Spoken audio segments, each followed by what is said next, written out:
វីដេអូនេះសុំសួរតិចមានអាគេបើកយក Figure M7 ហ្នឹងអត់ដោយសារតែខ្ញុំឥឡូវនេះខ្ញុំមាន Diamond តែ 7K 8K ទេហើយខ្ញុំចង់បើកយក Figure M7 ហ្នឹងណាហើយនៅសល់ឥឡូវនេះខ្ញុំទឹមតែបាន level 85ឯងចង់ដឹងថា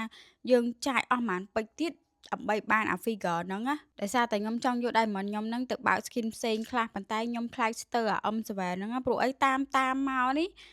អត់ដឹងថាចាយអស់ប៉ុន្មានពេជ្រទេហើយរាល់ដងហ្នឹងដែលខ្ញុំបើកហ្នឹងគឺខ្ញុំបើកព្រាវៗ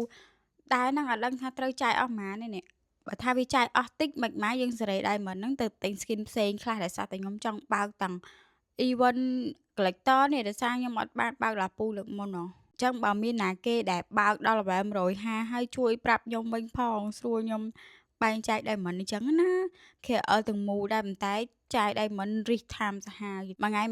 មុននឹងចាយ Diamond អីនិយាយពីថាកាសចូលនឹងចុចឡើងចង់ផ្ទុះ